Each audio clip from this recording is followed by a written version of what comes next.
हाँ जी, good afternoon. क्या पढ़ रहे थे लास्ट क्लास में हम? कुंभा पढ़ रहे थे। चलो सुना दो थोड़ा सा पुराना। कुंभा के पिता का नाम क्या था? मम्मी का नाम क्या था? सौभाग्यवती परमा। संरक्षक कौन था? कुंभा ने किसको मार के पिता की हत्या का बदला लिया? ये जानकारी कौन सा अभिलेख देता है? तो कुंभा के दरबार में किसका प्रभाव बढ़ गया? रणमल सिसोदियों के कौन से नेता को मरवा दिया? कौनसाबाई ने वापस किसको बुलाया? और रणमल को किसकी सहायता से मार दिया गया? रणमल के बेटे जोधा ने कहा शरण ली? जोधा कुंभा के बीच कौन सी संधि हुई? इस संधि द्वारा जोधा को वापस क्या दे दिया गया और क्या सीमा बना दी गई? जोधा की कौन सी राजकुमारी, उसका विवाह कुंभा के सारंगपुर का युद्ध कब हुआ? किस किस के बीच में हुआ? कुंभा और महमूद खिलजी फर्स्ट कहाँ का राजा था? दोनों अपने साम्राज्य का। और कुंभा के पिता के हत्यारों को किसने शरण दे दी थी? और महमूद खिलजी के कौन से विद्रोही को कुंभा ने शरण दी? और उमर खान ने कहां पर कब्जा कर लिया था? इस युद्ध में किसकी जीत हुई? जीत की याद में क्या बनवाया गया? विजय स्तंभ। नागौर में उत्तराधिकार संघर्ष किस किस के बीच में चल रहा था? शम्स खां और मुजाहिद खान। कुंभा किसका साथ देता है? शम्स खां का। बस शम्स खान बगावत करके कहां चला जाता है? गुजरात का राजा कौन था? तो कुंभा ने किस किस को हराया? चांपानेर की संधि कब हुई? 1456। किस किस के बीच में? कुतुबुद्दीन शाह और महमूद खिलजी। महमूद खिलजी कहां का राजा और कुतुबुद्दीन शाह, दोनों का क्या उद्देश्य था? दोनों एक साथ कौन से युद्ध में हार के गए? सहसमल देवड़ा कहां का राजा था? किसने हरा दिया उसको भी? कुंभा को राजस्थान की स्थापत्य कला का, कुंभा ने विजय स्तंभ बनवाया, उसके और क्या क्या नाम थे?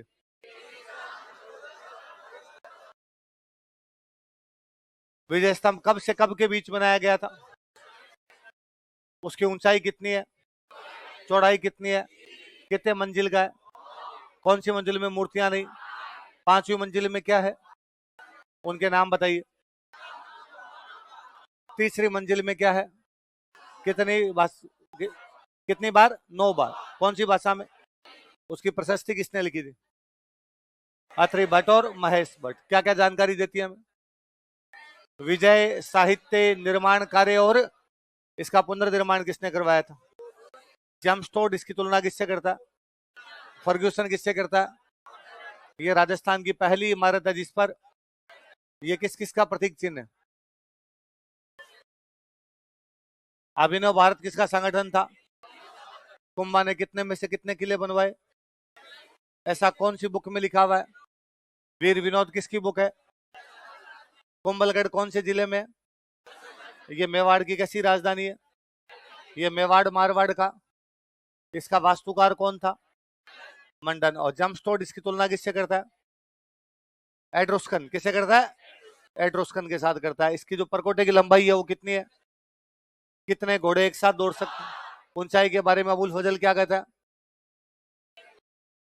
क्या गिर जाती है? पगड़ी। सबसे ऊंचा भाग क्या है इसका? उसमें खुद कौन रहता था? और ये इसे क्या कहा जाता है? इसकी प्रशस्ति किसने लिखी थी? और इसमें कुंभा को क्या बताया गया? धर्म एवं पवित्रता का अवतार, कर्ण एवं भोज के समान। इतनी बातें पढ़ी। चलो आगे। हाँ, विक्ट्री टावर में, उसमें कीर्ति टावर लिखो। हाँ, दोबारा एक कीर्ति टावर। क्या बोलेंगे और? जैसे क्या ले सकते हैं अंदर, बताओ आप।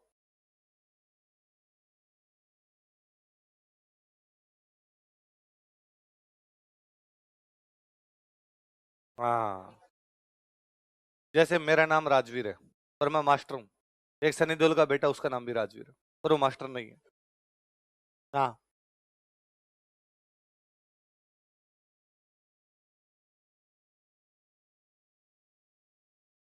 नेट नहीं देखना तो मैंने क्या कहा था? विकिपीडिया पे बहुत उल्टी पुल्टी बातें हैं।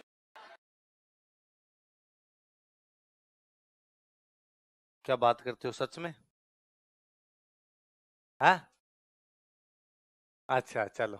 नहीं देखो मैं बताऊं, वास्तव में मेवाड़ का मतलब ही उदयपुर चित्तौड़गढ़ वाला पोर्शन था। धीरे धीरे उसमें हिस्से जुड़ जाते हैं। आज हम राजसमंद कहते हैं, तो राजसमंद उदयपुर से अलग होकर बना जिला है ना? किसी टाइम में तो उदयपुर चित्तौड़गढ़ था। सीवी एक जाति थी, उन क्षेत्रों में वो रहा करती थी। आगे सीवी जनपद अलग से और पढ़ेंगे तब मैं अलग से और बता दूंगा। चलो, कोमलगढ़ में और कितने किले? कोम्बलगढ़ में कितने किले हैं? कटारगढ़ एक महल है।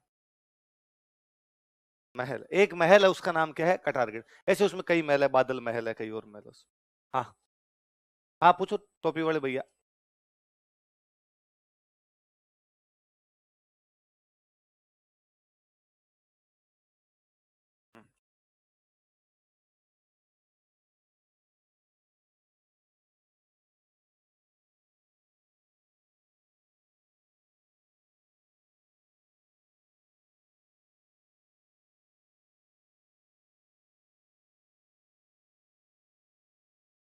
उसके कारण कहाँ युद्ध हुआ?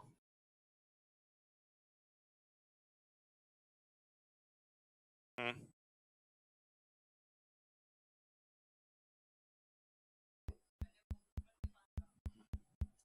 होता है, पहले भाइयों भाइयों में नहीं बनती, फिर बनने लग जाती है।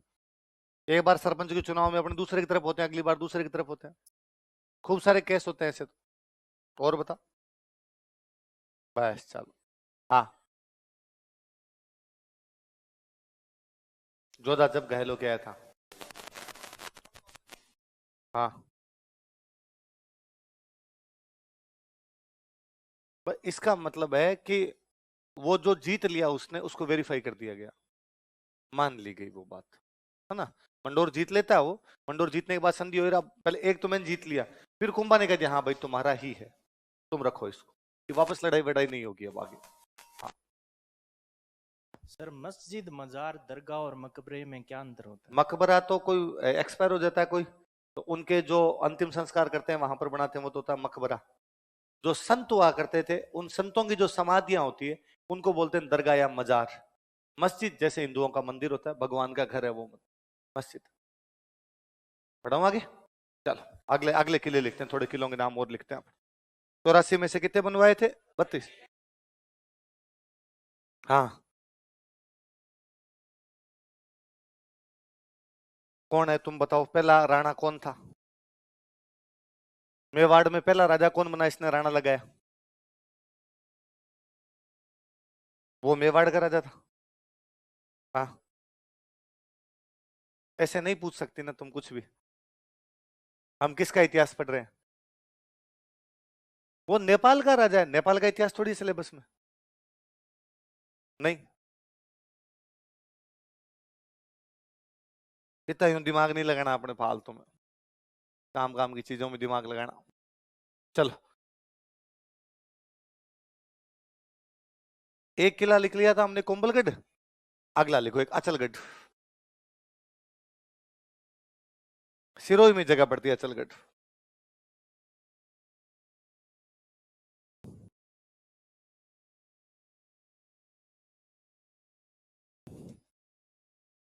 किला पुराना था।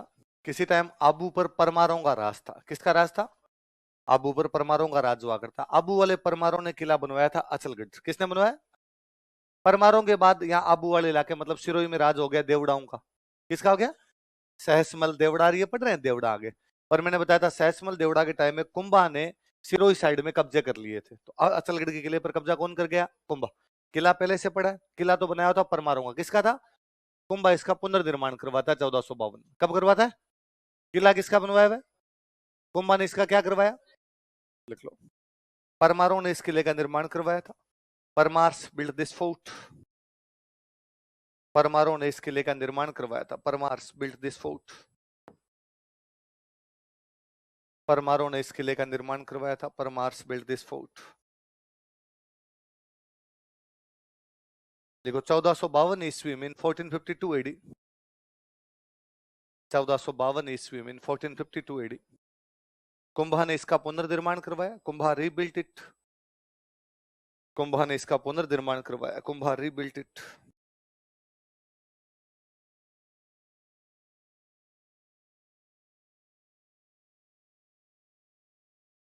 पुनर्निर्माण सही लिख।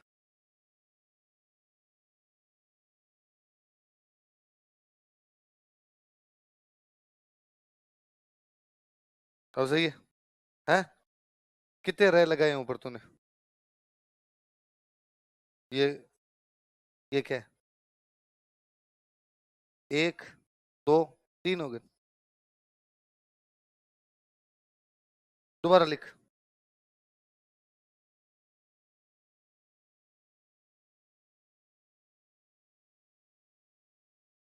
तो सही है। पक्का? तू बता। तू तो 1.5 से आना है तो, गलत। हाँ, और बता। और पुनर्निर्माण अंग्रेजी, अंग्रेजी वालों में ठीक है। मैं बोल रहा हूँ पुनर्निर्माण, मैंने पुनर्निर्माण थोड़ी बोला। हाँ,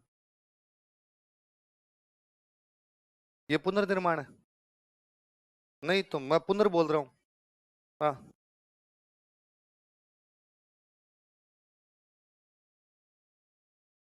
अल्लाह रहम करे तुम लोगों पे।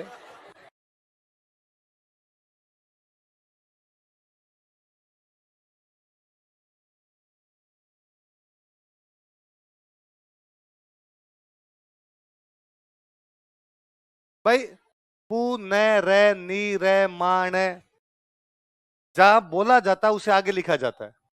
पू न रे यहां बोल रहे हैं, लिखेंगे यहां। नी रे बोल यहां रहे, लिखेंगे यहां। ऊपर लिखा हुआ है इसका मतलब पहले बोला जाएगा, नीचे लगा हुआ है मतलब।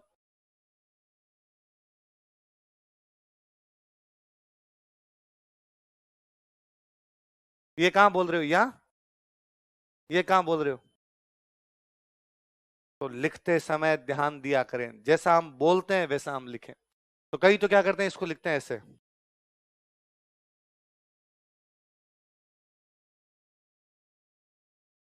कईयों को लगता है ऊपर करने तो दो हैं, अब कैसे करें। और ये तो मुझे बड़ा क्यूट लगते हो आप, जो ये लिखते हो। तुम्हारे तो मेरे सिर पे हाथ फेरने का जीव करता है कि तुम्हें पता है अपने को लिखना आता। बड़ो साइड में रहो अपने। रह लगाऊंगा ही नहीं मैं बिंदी लगा के काम चला दूंगा। जैसे बोलते हो वैसे लिख लिया करो, कि यूं लिख लिया करो। पू न रे नी रे मा न। अब अपने को बताइए, दो है, ये दो चेंज करने हैं।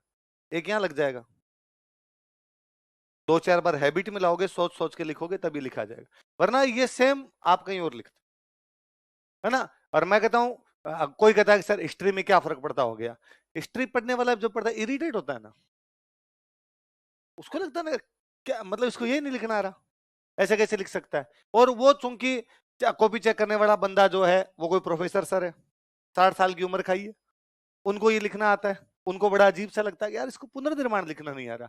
तो एक दो बार हम इस प्रकार की चीज लिखते हैं। वो पुनर्निर्माण में नंबर काट नहीं सकता, किसी सही क्वेश्चन में नंबर काट लेता है। मैंने तो रिस्क नहीं दूंगा, इसको पुनर्निर्माण भी लिखना नहीं आता है। इसलिए जो भी लिखे उसको मन में सोचे, सोच के बाद में लिखे। आई बात समझ में?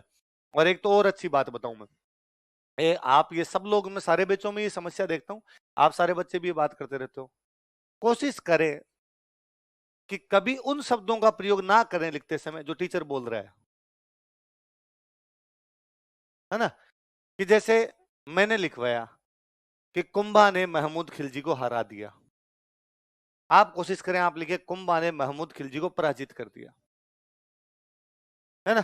चेंज कर दें, कुंभा ने महमूद खिलजी को मात दी, कुंभा ने महमूद खिलजी को शिकस्त दी, कुंभा ने महमूद खिलजी को जीत लिया, महमूद खिलजी कुंभा द्वारा हरा दिया गया, महमूद खिलजी को कुंभा ने हरा दिया, महमूद खिलजी को कुंभा ने पराजित कर दिया।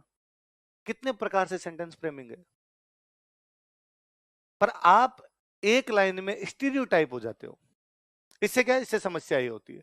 अब आप सारे बच्चों को, मैं तमाम बैच में देखता हूं, आपका एक ही बात पे ध्यान रहता है कि सर जो बोल रहे हैं वो लिखना है, इसके अलावा आसपास की बात पर तुम्हारा कोई भी ध्यान है नहीं। इसलिए मैं कई बार लिखवाता हूं कुंभा ने महमूद खिलजी, पहले मैं समझाता हूं पूरा ना। देखो सारंगपुर का युद्ध है, ये इधर से अटैक कर रहा है, ये इधर से कर रहा है, ये उमर खान है, ये चाचा मेरा, पूरी बात बताता हूं। ऐसा कभी नहीं हो सीधा लिखवा के बोल गया हूं, पहले मैं बताता हूं, कहानी बताता हूं, लिखता हूं बोर्ड पे, फिर मैं आपको लिखवाता हूं। आपको सारा समझ आ गया कि एक सारंगपुर का युद्ध है, इस युद्ध के अंदर ये कारण है, कुंभा महमूद खिलजी लड़ रहे हैं, कुंभा जीत रहा है, जीत के आदमी क्या बना रहा है, विजय स्तंभ। पहले मैं बोर्ड पे लिख देता हूँ, फिर मैं कहता हूँ आप लिखो। और मैं आप लिखवाना शुरू करता हूं, मैं कहता हूं बोर्ड पे उतार लो, आपने लिखा दिया सारंगपुर का, मैंने लिखवा दिया, मैं लिखा इस युद्ध में कुंभा ने महमूद खिलजी को हरा दिया था। आप लिखते हो इस युद्ध में कुंभा ने, इतना लिखते हो, इतने मैं लाइन को इंग्लिश में बोलने लग जाता हूँ, in this battle this this this. अब मैं वापस हिंदी की तरफ आता हूँ, मैं वापस लिखता हूँ इस युद्ध में कुंभा ने महमूद खिलजी को, आप वहां तक लिखते हो, मैं वापस इंग्लिश की तरफ आ जाता हूँ। अब आपको भी पता है आगे लिखना है पराजित कर दिया, आपको भी पता आगे लिखना है हरा दिया, फिर भी आप मेरी तरफ देखते हो, बोल। और मान लो मैं ना बोलूं ना तो स्टूडेंट कहता है सर महमूद खिलजी ने उसके आगे, सर मैं थोड़ा पीछे रह गया, कहां रह गया पीछे, सर कुंभा ने महमूद खिलजी को आगे क्या लिखूं, अगले दिन रोटियां खिलाई। सर ये तो नहीं लिख सकता, तो क्या लिखेगा, सर हराया था तो लिख ले।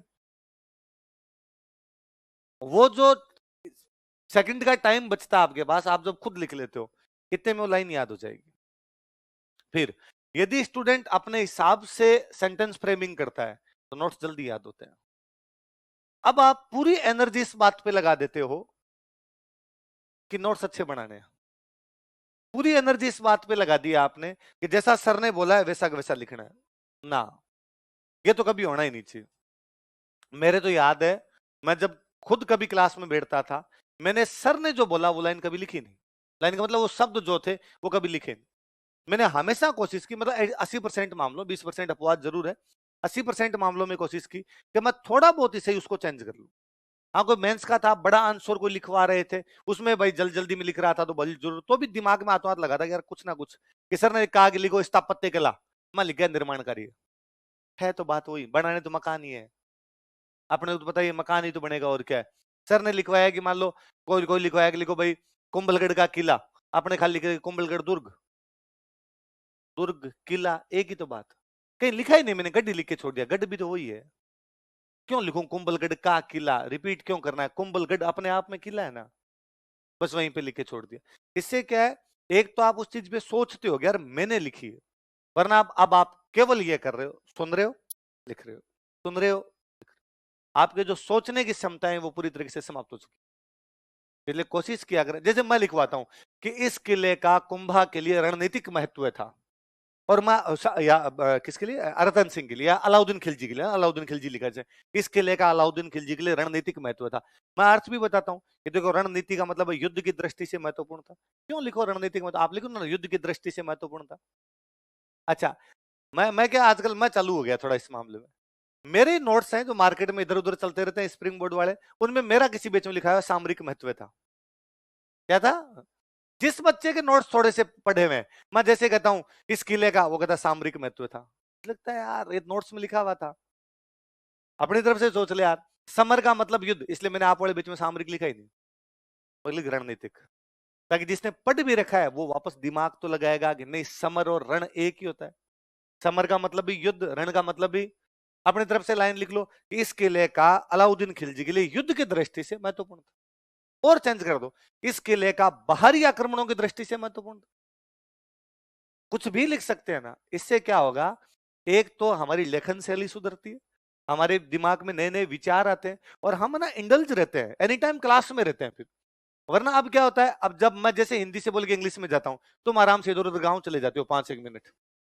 छुट्टी कितनी तारीख से करेंगे कोचिंग वाले, पुराने बैच है वो तो कह रहे हैं कि 20 एक दिन की कर दे तो ठीक है, महीने की छुट्टी कर दे तो ठीक है, तुम्हें लगता है अभी अभी नई नई फीस दिए कि ना ना नहीं करे तो भी ठीक है, दिवाली की तो 2 दिन दिए जला लेंगे, खूब सारे हैं, ज्यादा छुट्टी होनी नहीं चाहिए, क्योंकि तुमने अभी भी फीस दी है ना, और उनको ब्रह्म ज्ञान प्राप्त हो गया है, पुराने बेच वालों को पता है कि दुनिया पितल दिया है, कुछ ही नहीं पड़ा है, पढ़ाई वढ़ाई ऐसी चलती रहेगी, अपने छुट्टियां ले ली जाए, तो आप क्लास में नहीं रह पाते हैं, आप क्लास में तभी रह पाएंगे जब आपका दिमाग भी साथ साथ में काम करेगा। इससे एक चीज और होगी, इसे घर पे जाके जब आप याद करोगे तो उतना टाइम नहीं लगेगा जितना अब लगता है।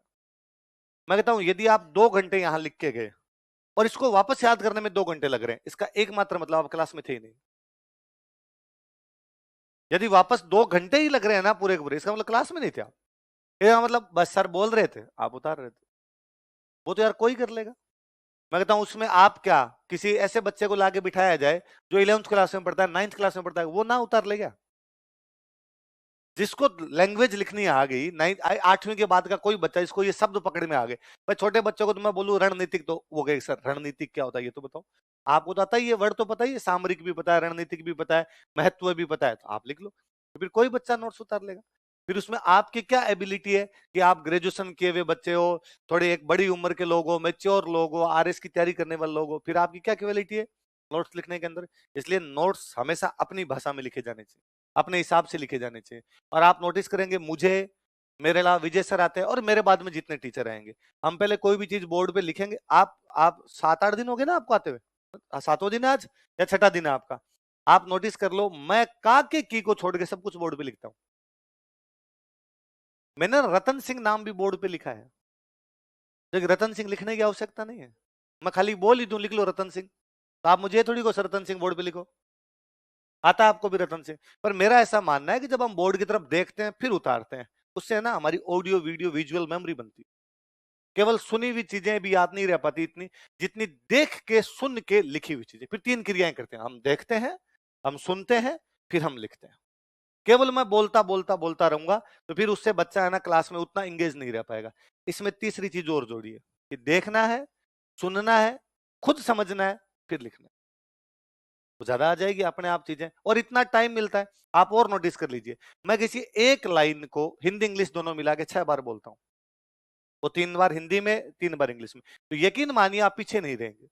ऐसा कभी नहीं होगा आपको कि सर हम सोचेंगे इतने में आप आगे निकल जाओगे, सर नोट्स कंप्लीट नहीं हो पाएंगे। और यदि मैं आगे निकल गया आप रोक लेना, आप कह देना कि सर रुको, ये वाला लाइन कंप्लीट करवाओ, मेरी कंप्लीट नहीं हुई, मैं सोचने लग गया था, फिर आगे बढ़ो।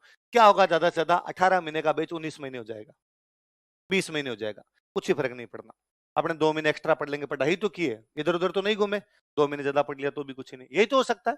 भाई धीमे धीमे लिखवाएंगे तो टाइम पीरियड बढ़ जाएगा थोड़ा, कोई बात नहीं, तो हमें दिक्कत है इससे, न कोई आपको दिक्कत होनी चाहिए। पढ़े ही थे, हमने हमारा टाइम वेस्ट किया, पर इससे आपको घर पे जो रिवीजन का समय होता है वो ज्यादा मिलेगा, आपको चीजें याद करने में आसानी ज्यादा रहेगी। इसलिए हर सब्जेक्ट में, इकोनॉमी भी जब लिख रहे हैं तो इकोनॉमी की जो पर्टिकुलर इकोनॉमी की टर्म है, अब भाई वो तो वही लिखनी पड़ेगी, उसमें तो अपने को चेंज नहीं कर सकते कि भाई रेपो रेट है तो अपने क्या लिखनी पड़ेगी, रेपो रेट है ना, मुद्रास्फीति है तो उसको अपने क्या लिखना पड़ेगा, मुद्रास्फीति, उसमें अपनी तरफ से कोई भी चेंज करना नहीं। पर बाकी चीजें तो अपने हिसाब से होता है, गया था, किया था, हुआ था, इस प्रकार की चीजें तो अपने हिसाब से चेंज की जा सकती है ना। अपने हिसाब से चेंज करोगे, दिमाग लगाओगे, इसकी जगह क्या लिखा जाए। मैं जब लिखवाता हूं कि भाई उसने इस किले का पुनर्निर्माण करा, आप लिख लो दोबारा बनवाया, वही तो बात, पुनः दोबारा निर्माण बनवाया। मैंने अभी बोला परमारो ने किला बनवा दिया था, कुंभा इसको दोबारा बनवाता है, 2 लाइन है, आप एक में करो ना, परमारो द्वारा बनाया गया किला कुंभा द्वारा दोबारा बनवाया गया, और शॉर्ट करो, परमारो द्वारा निर्मित किला कुंभा द्वारा पुनर्निर्मित किया गया, 2 लाइन एक में लिख गए। पर वो आपको सोच के लिखनी पड़ेगी, ये आप चाहते नहीं। आप चाहते हो देख तेरे को 1 लाख रुपए दिए, पंचायती मत कर, बोल और लिखा, एक एक शब्द तू बोलेगा तभी हम लिखें, हमारा ही दिमाग लगाते तो तेरे को रुपए क्यों देते रहे। ये नहीं करना भाई, इसमें तेरा घाटा मेरा, याद रखोगे ना बात, है ना। तो नोट्स हमेशा अपने हिसाब से बनाने, नोट्स ऐसे होने चाहिए कि आपके पड़ोसी से आपके शब्द ना मिले। इसका मतलब ये भी नहीं है कि पड़ोसी ने कुंभा लिखा आप संगा कर दो का मिलने तो नहीं दूंगा सर, मैं एक बार मौका दो आप, यदि ऐसा कर सकता हूं मैं राधा चेंज कर दूंगा सर, पद्मिनी, मैं पद्मिनी की जगह दूसरा लिख दूंगा सर, नहीं वो जो नाम है हिस्ट्री का नाम है वो तो वही रहेगा, जो लैंग्वेज है उसको मैं मेरी तरफ से चेंज कर लूंगा। सर ऐसा कभी नहीं होगा कि मैं आपको समझाऊंगा नहीं, और नहीं समझाए तो मास्टर को रोक लिया करो आप, पहले समझाओ फिर लिखो, है ना। तमाम टीचर ऐसा करेंगे, यदि कोई टीचर नहीं कर रहा है, चल मैं कर रहा हूं मुझे रोक ले आप, मेरे अलावा दूसरा कर रहा है उनको रोक ले ना, सर पहले चीज समझाओ उसके बाद लिखाओ, वरना हमें नहीं लिखनी।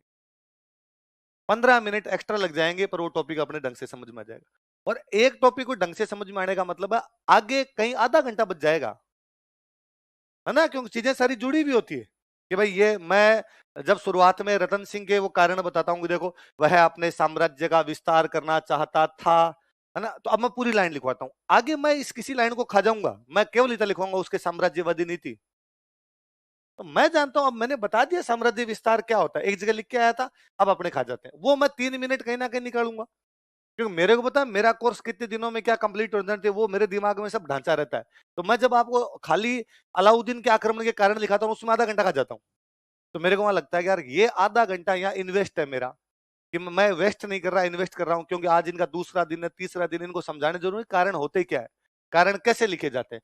आगे जब और कहीं लिखवाएंगे अपने किसी दूसरे युद्ध के कारण लिखवा देंगे कि सांगा और बाबर के बीच में लड़ाई क्यों हुई, वहां अपने समझाने की आवश्यकता है। आपने लिखो लिखो साम्राज्य विस्तार की नीति।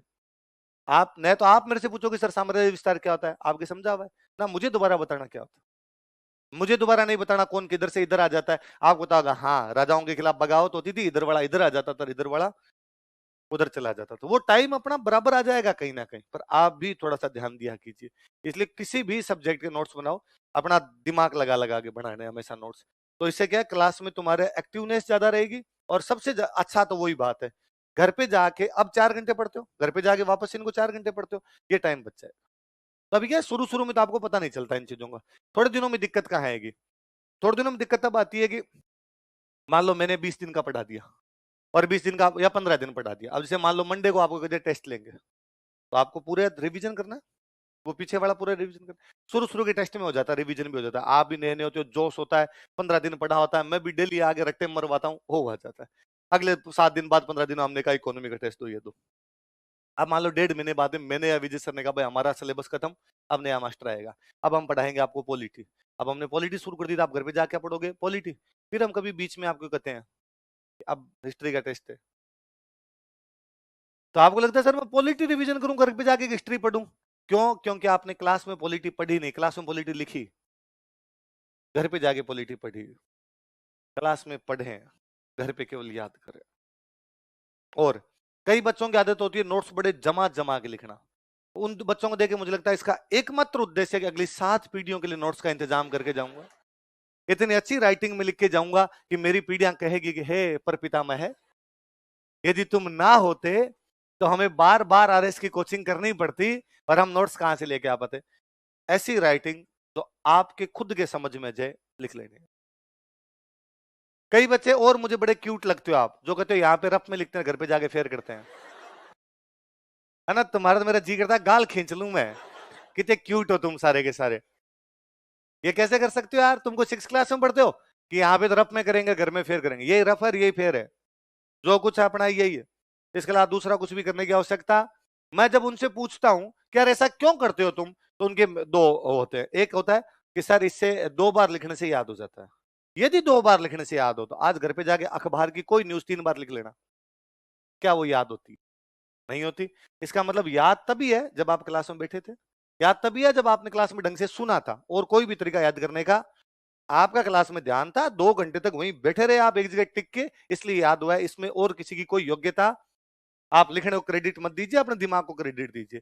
दूसरा उसका ये होता है कि सर मेरी राइटिंग खराब है, जब 20 साल में ना सुधरी, तुम्हें लगता है घर पे जाते ही उसमें अलग आ जाएगा? अभी राइटिंग ऐसी होनी चाहिए जो खुद के समझ आ जाए, खुद का लिखा हुआ खुद के समझ आ जाता है। ऐसा थोड़ी ना होता है कि आप यहाँ पे लिखते हो घर पे जाके चेक करते हो क्या लिख लाया पड़ोसी कहते हो भाई साहब देखो यार लिखा तो मैंने ही है, पर भगवान जाने क्या लिख लाया, है ना। कई राइटिंग के बारे में देखे कहते हैं आला पड़ी जन आप हूं, सूखा पड़ी जन कोई के बाप हूं। आला मतलब गिले गिले थे तब तो खुद से नहीं पढ़े गए, और सूखने के बाद तो कोई बाप भी उसको पढ़े, इतनी बुरी तो अपनी है नहीं, अपनी तो पढ़ ही लेते हैं। एग्जामिनर वाली राइटिंग तो ऐसी होगी आपकी जो आपको ही नहीं समझ में आएगी, कारण कि पेपर इतना लेंदी होता है कि आपकी राइटिंग वैसे खराब हो जाती है। और मैं है कोई बात नहीं, जिनकी राइटिंग खराब है वो ज्यादा राजी रही है, क्योंकि उनका सिलेक्शन जल्दी होगा। मैंने यहाँ किसी को राइटिंग खराब की वजह से सिलेक्शन रुकते आज दिन तक नहीं देखा, उल्टा मुझे लगता है जिनकी राइटिंग खराब थी उनके सिलेक्शन फटाफट हो गए, उनको बेनिफिट ऑफ डाउट मिला, एग्जामिनर लगा कुछ सही लिखा ही होगा समझ नहीं आ रहा था उसको। और कोई देखो एक तो था कोई मोती जैसे अक्षरों में पुनर्निर्माण गलत लिखे, तो मैं पकड़ लूंगा अरे क्या रे यहाँ रे लगा, और कोई करके लगा यार लगा ही दिया, एक रहा इधर लगा दिया एक इधर से ऊंचा हो रखा हो ही गया होगा यार कुछ ना कुछ करके। तो अपने लोड नहीं लेना कि राइटिंग से ऐसा कोई फर्क पड़ता है, इतनी खराब नहीं है आपकी, रीडेबल है, राइटिंग रीडेबल होनी चाहिए, उतनी है इतना वहां पर हो जाता है। तो पर वो राइटिंग वाला फिर भी इश्यू कि आप अपने हिसाब से कर लें जैसा उसका करना है, पर यहाँ फेयर में लिखें, और हो सकता है तो शब्द अपने हिसाब से ढालें। आप कहेंगे मैं वैसे ही धीमा लिखवाता हूं, नहीं लिखवाता तेज। मेरे साथ एक समस्या जरूर है कि मैं तेज बोलता हूं, है ना। मैं वो पोज नहीं लेता बीच के अंदर, बहुत जल्दी जल्दी बोल जाता हूँ। अलाउद्दीन खिलजी ने उसको हरा दिया था, पर मैं उस लाइन को इसलिए 2-3 बार बोल देता हूँ कि मैं जानता हूँ यार मेरे से अब ये नहीं सुधरेगा। कि जैसे आप दिलीप सर से पॉलिटी पढ़ोगे तो आपको लगेगा दिलीप सर एक और दूसरे शब्द के बीच में जाने में रुक गए हों, जैसे वैसे ही प्रस्तावना, फिर सर शांत रहेंगे, मैं लिखित, तो धीमे धीमे धीमे धीमे धीमे धीमे बोलते। तो मेरी अपेक्षा 2 ही लाइन बोलेंगे, मैं 3 बोल रहा हूं तो सर 2 में खत देंगे, तो आप क्यों जाए। वो अलग अलग है कि मैं 1 मिनट में ज्यादा फ्रीक्वेंसी में वर्ड बोल रहा हूँ, सर कम बोल रहे हैं तो सर उतना रिपीट कम कर रहे हैं, मैं रिपीट ज्यादा कर। तो वो मेरे को मेरी कमजोरी जल्दी समझ आई कि यार अपने से धीमे धीमे नहीं बोला जाएगा, अगर बोलेंगे तो अपनी खुद की रिदम खो देंगे, अपने समझा नहीं पाएंगे। तो अपने इस लाइन को 2-3 बार बोल दे, आप कहोगे अपने 3 की जगह 4 कर लेंगे, और ये भी जरूरत नहीं पड़ेगी। मैं कहता हूँ स्टूडेंट के और मेरे बीच में 5-6 दिन लगते हैं इसको आने में, कि 5-6 दिन उसको लगता है सर क्या बोल गए। 5-6 दिन बाद में मैं यदि धीमे बोलूं तो वो कहता है सर सही आ जाओ यार, सही रिदम में आ जाओ, जैसे आप बोलते हो वैसे आ जाओ। अपनी फ्रीक्वेंसी मैच कर जाती है, अपने कानों में जैसे सब सुनते हैं वैसे वैसे लिखने लग जाते हैं। पर आप कोशिश क्या करें, देखो अभी उम्र है, आपके पास समय है भाषा सुधारने का, वरना एक अटेम्प्ट कईयों को हो जाते हैं, फिर ना तो समय मिलता है ना उम्र होती है। एक ये उम्र लर्निंग प्रोसेस में सबसे अच्छी है, इसमें कुछ भी सीखोगे ना सीख लोगे, कुछ भी पढ़ोगे ना पढ़ लोगे, कुछ भी नया ट्राई करने की कोशिश करोगे ना नया ट्राई कर जाओ। भाषा सीखनी, कुछ सब्जेक्ट पढ़ना, साहित्य पढ़ना, ये गोल्डन एरा है। जैसे अब जैसे जैसे ढलती है ना उसके बाद बंदा वैसे हो जाता है, मतलब स्थिरता आ जाती है उसकी, और उसको लगता है ठीक है यार जैसा जो चल रहा है स्टेबिलिटी है, वह मरने दे, हम नया कुछ भी ट्राई नहीं करना, अभी कर सकते हो। इसलिए कम से कम और नहीं जो हिस्ट्री वाले नोट्स में कर लिया कि आपका तो सर इकोनॉमी में वर्ड भारी भरकम होते हैं सर, वो लिख लें वही बहुत बड़ी बात है, कहाँ चेंज अपने सिंपल ये हरा दिया, जीत गया, यही तो आक्रमण कर दिया, चढ़ाई कर दी। तो मैंने लिखा अलाउद्दीन खिलजी ने आक्रमण किया, आप लिखो ना अलाउद्दीन खिलजी चित्तौड़ अभियान के लिए आया। अभियान आक्रमण एक ही होता है, इससे और नहीं तो पर्यायवाची तो याद हुए, हिंदी में काम आएंगे कहीं पे पर्यायवाची लिखने का। स्टूडेंट वरना दिमाग ही नहीं लगाता। और आगे मैं उसको कहता हूं कि इस पुस्तक से अलाउद्दीन खिलजी के दक्षिण अभियानों की जानकारी मिलती है, वो मेरे से वापस सर अभियान आक्रमण सेम ही बात है, वो की वो बात है। तो करोगे ट्राई थोड़ी थोड़ी, है ना। आपने 2-4 दिन यदि आगे पीछे भी हो टाइम लगे आपको, तो मेरे मेरे कह देना सर रुक जाओ ये वापस समझा दो, आपने वापस समझाएंगे, पर थोड़ा थोड़ा कोशिश करो। ये जरूरी नहीं कि एक दिन में आपको रामानुजाचार्य बन जाओगे, चीजों को सीखने में बड़ा समय लगता है। धीरे धीरे मैं कहता हूं 6 महीने में जाके आपके ये प्रोसेस आएगा दिमाग में कि हाँ पहले सुनना है, फिर बोर्ड पे देखना है, फिर लिखना है, और लिखते समय सोचते सोचते लिखना है, पहले सोचना है और बाद में लिखना। क्योंकि अभी आपकी प्रोसेस 3 ही बातें कर रही है, सुनना है, देखना है, लिखना है, वो है नहीं। आ जाएगी धीरे धीरे, ढालोगे 5-7-10-20 दिन के अंदर अपने आ जाएगी, फिर अपने आप दिमाग चलेगा। फिर आप अखबार पढ़ोगे, उसमें कोई शब्द देखोगे ना तो आपको लगेगा ये कल ट्राई करूंगा, है ना। अब आप कई बार नहीं होता कि वाक्यों में प्रयोग प्रयोग कीजिए, मुहावरे लोकोक्ति अपने क्यों करवाते वाक्यों में प्रयोग, क्या वाक्य में प्रयोग करो सीख जाओगे, वरना वो सीखोगे कैसे। इंग्लिश जब भी कोई टीचर इंग्लिश सिखाता है तो इंग्लिश वाले हमेशा कहते हैं कि भाई बोर्ड पे इंग्लिश देखी और कॉपी में लिखी, इससे नहीं सीखोगे। ये जो मैंने वर्ड सिखाया इसको बार बार बोलो, इसको बार बार यूज में लो, तो आपके दिमाग में आ जाएगा हाँ यार ये वर्ड यहाँ पर इस प्रकार से डालना है, अब इस प्रकार का कोई तीसरा वर्ड आएगा मल कर दूंगा ऐसा कैसा। तो थोड़ा हैबिट के अंदर ले आओगे थोड़ा। चलो क्या लिखा लास्ट में बताओ। हाँ 1452 में कुंभा ने इस किले का क्या करवाया था, पुनर्निर्माण। इस किले में 2 मूर्तियां लगी हुई, एक तो कुंभा की, एक कुंभा के बेटे की। कुंभा के बेटे का नाम था उद्दा, क्या नाम था, तो किस किस की मूर्तियां, कुंभा और उद्दा लिख लो। इस किला में कुंभा तथा उसके बेटे उद्दा की मूर्तियां लगी हुई है। Statues of Kumbha and his son Udda are located in this fort. इस किले में कुंभा तथा उसके बेटे उद्दा की मूर्तियां लगी हुई है। Statues of Kumbha and his son Udda are located in this fort. Kumbha तथा उसके बेटे उद्दा की मूर्तियां लगी हुई है। ये जो मूर्तियां इनको बोलते हैं सावन भादो, क्या बोलते हैं, कोष्टक में लिख लो सावन भादो। किन मूर्तियों को क्या कहा जाता है, तो क्या कहा जाता है इनको सावन। तो अब कोई आपसे पूछेगा सावन भादो नामक मूर्तियां कहां पर लगी हुई है, तो कहां पर लगी हुई है अचल। और ये अपने 2 इस प्रकार की कोई चीजें होती है उनको सावन भादो कहने की परंपरा है रही। कभी करणी माता का मंदिर है देशनोक, वहां जाना, वहां 2 मिठाई बनाने के लिए कढ़ाई रखी हुई है, उन कढ़ाइयों का नाम ही कर रखा है सावन भादो। दो दो चीजें हैं, तो दीघ में महल बने हुए, 2 महल है एक साथ, तो नाम क्या रख दिया सावन भादो। वैसे 2 मूर्तियां हैं तो नाम क्या कर दिया इनका सावन भादो। तो कुंभारुद्धा की मूर्तियां क्या कहा जाता है उनको? अगला किला लिख लो। अब मैं 2-3 किलों के बारे में नाम नाम लिख रहा हूं, आप उतार लीजिए।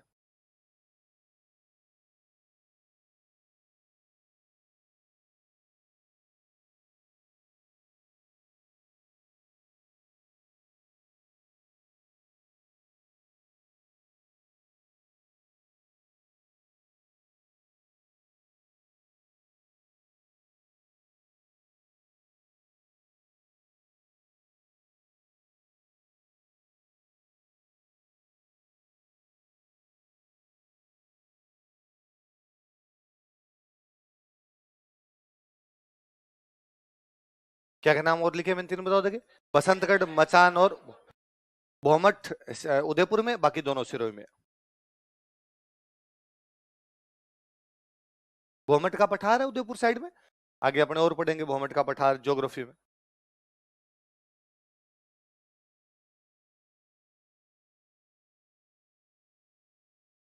अब और सुनो, देखिए 2 किलो के नीचे वालों को वापस बात करता हूँ। किले हमेशा रक्षा के लिए बनाते हैं। किले किसके लिए बनाए जाते? किले का मतलब है सिक्योरिटी। सिक्योरिटी कोड से जो बनाया जाता वो क्या था? किला। सिक्योरिटी का मतलब वहां सेना रहेगी, सेना का रहने का जो एक प्रकार से जगह थी वो कौन सा था? किला। अब कहीं से आक्रमण होगा तो सेना यहाँ से रोक लेगी।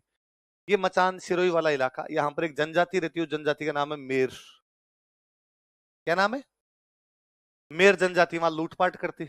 जनता का टैक्स कौन लेता है? राजा। तो जनता की रक्षा की जिम्मेदारी भी किसकी? राजा।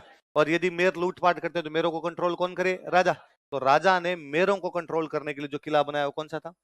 तो पूछेगे कुंभा ने मचान का किला कौन सी जनजाति पर नियंत्रण के लिए? आगे लिख लो, मेरों पर नियंत्रण हेतु, टू कंट्रोल मेयर्स। मेरों पर नियंत्रण हेतु, टू कंट्रोल मेयर्स।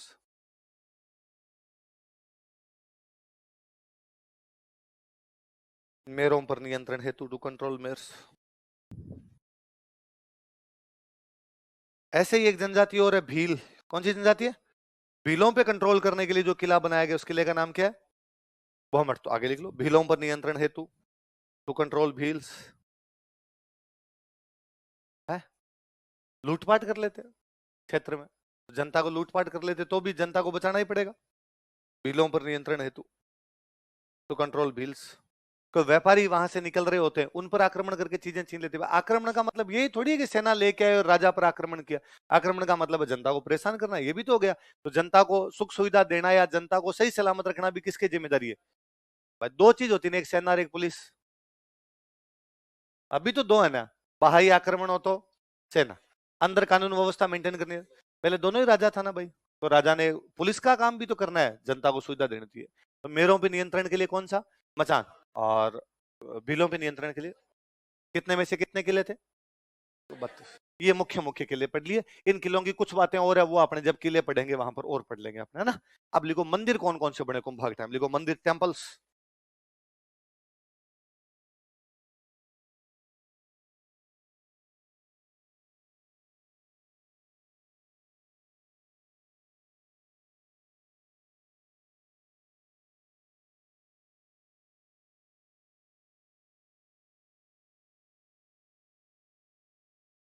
देखो कुंभ स्वामी मंदिर,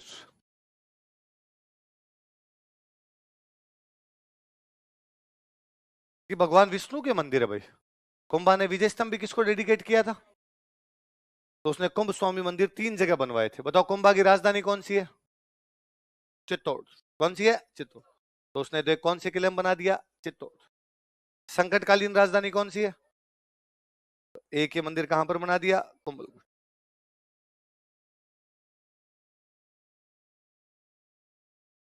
कौन से किले का पुनर्निर्माण करवाया था?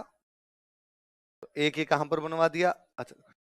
तो कुंभ स्वामी कौन से भगवान जी का मंदिर है? विष्णु। कहां कहां पर बनवाए?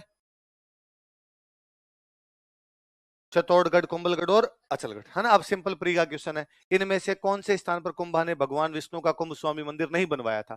चित्तौड़गढ़, कुंभलगढ़, अचलगढ़, बसंतगढ़, है ना। बसंतगढ़ में नहीं, तो सिंपल क्वेश्चन आ जाता है कई बार। तो कुंभ स्वामी मंदिर है, भगवान विष्णु का मंदिर है। और कहां कहां पर बनवाया गया बताओ देखे? चित्तौड़ में, कोम्बलगढ़ और अचलगढ़। चलो आगे, लिख लिया? उतारो तो। हाँ, हाँ? और दूसरा मीराबाई का मंदिर आगे पड़े, वो कृष्ण भगवान का, श्याम। समझ गए?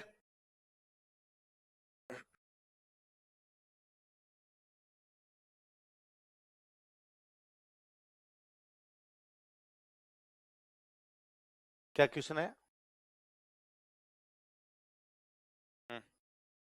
लाना ऐसा नहीं था, वो कुंभ श्याम मंदिर का तर चित्तौड़ था उसका।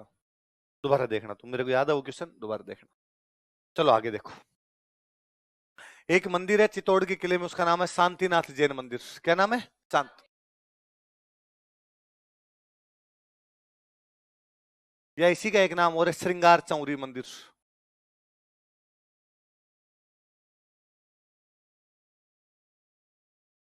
उतार लो ऐसे कैसे, फिर मैं समझाता हूं।